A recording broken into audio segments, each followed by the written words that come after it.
several dozen of these real-world events as fast as we can and see if there's anything these cameras might want to tell us the next time we venture out and about. We've got exclusive video of the Stearns County school bus rollover at the end, but first take a look as one squad car is finishing up responding to a prior crash and happens to be in a very convenient location when an SUV begins to fishtail. We think a criminal element may have been involved in this incident and the driver later tried to flee the scene. But, given the skills demonstrated here, they did not get far. This one was a winter chase, which are surprisingly common due to the number of cars stolen while warming up. A little hard to see, but on the curve, they glanced off the wall, lost control, hit a car, ended up resting against this wall here, and then the state troopers were quick to take them into custody.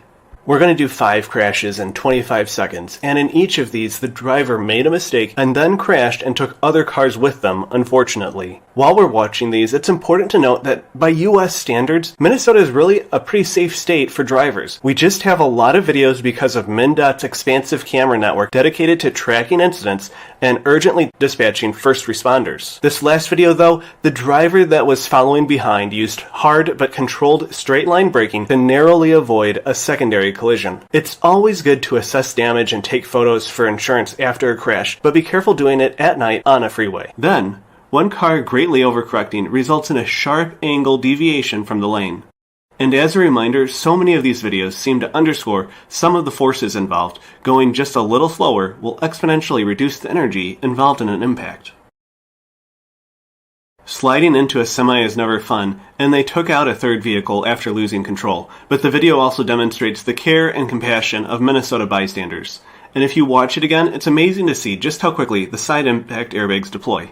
Take note of the red car top right who already slid partially off the side of the road, and that could be a sign that something is amiss. In this instance, it might mean traction of the surface has changed and gotten a little more slippery. One of the cars has enough velocity to momentarily go airborne. It also slides into the ditch. Then, top left corner, a car, already in the median, appears to engage in limited braking before contacting the guardrail. Driving a pickup or having four-wheel drive does not provide better braking action. Instead, not one but 2 pickups will lose control similar to the front-wheel drive sedan that's already off the side of the road. Drivers ignoring the mistakes of other drivers are prone to repeat them, and cold temperatures may limit the effectiveness of a plow, so even with a DOT truck clearing the freeway, it can still leave slick spots in its wake, as this car demonstrates. And while freeways tend to have more forgiving spaces for sliding, keep in mind that concrete impacts are less forgiving. Ultimately, when sliding into an inflexible object, the lower speed is the better, and it means exponentially less force. Thankfully, this individual looks like they're in pretty decent shape. Nighttime driving poses more risks, as temperatures plunge and salt becomes less and less effective, and spotting slick spots becomes increasingly difficult. The snow in the ditch can marginally slow a vehicle and might provide a little extra cushion, but in slow motion, the lights of this vehicle show it went for a pretty wild ride. Carrying a trailer increases risk, and carrying a double trailer even more so. It looks like this semi may have been pretty late to realize there's a curve in the road, but what do you think? Did the guardrail do a pretty good job absorbing some of the impact and help prevent hard contact against the bridge structure? Good engineering doesn't just save lives, it helps save costs by preventing catastrophic structure damage. Nice cars in winter don't always mix. If you're keeping your car under a sheet in the garage, probably best to leave it wrapped for Christmas, or it might get grinched, like this one. This car slid from one light pole to the next, so I think that's somewhere in the range of 300 to 500 feet of tearing up turf, and that driver hoping for the best. What is especially interesting is how sudden the loss of traction can occur, and it can affect one car more than the next. Lower speeds definitely help with avoiding this, and good tires are probably underrated. No one advertises great tire tread on their dating profiles, but you should. This next car definitely did a lot of back and forth, and then even more back and forth.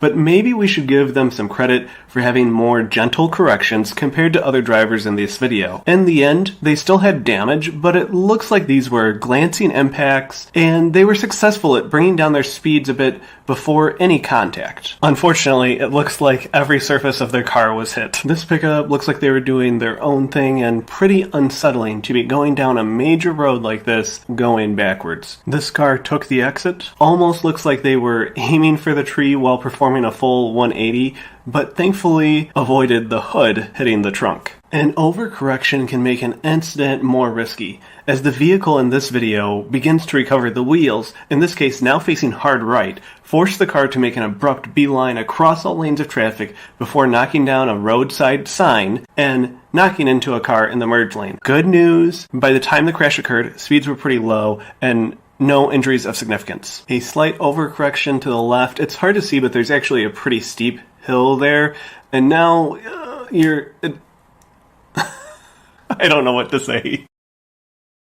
This car is already coming into this situation with too much speed. They do some late evasive action and braking, but end up rear-ending the car in front of them, forcing them into the wall. Then we actually have back-to-back clips of pickups going backwards and running into things. And then we've got one of a cargo van pulling the same stunt. While we try not to be too hard on drivers, this red car was traveling well above the speed of traffic, weaving in and out and going through a curve. They quickly experienced the natural consequences of their actions. One driver on the ramp slid across traffic, and the oncoming driver did a nice job working to avoid them. Unfortunately, still some glancing contact on the hoods, but credit to both drivers for moving off the lanes of traffic. A car losing control, notable since the median cable barriers stop them from careening into an oncoming box truck and transit bus.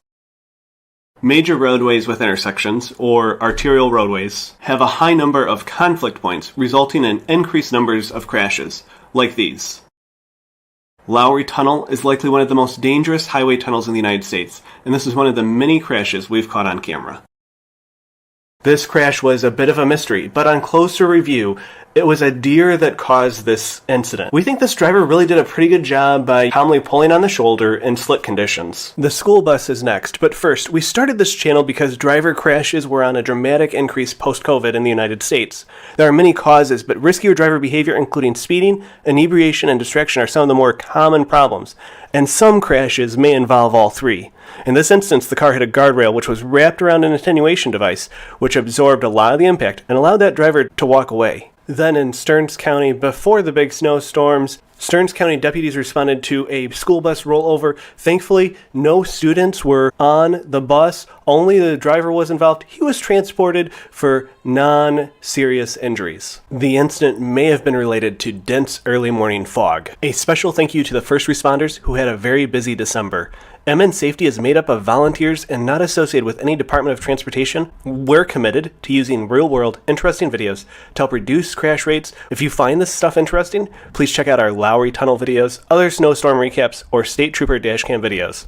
Now check out this little cargo van that could.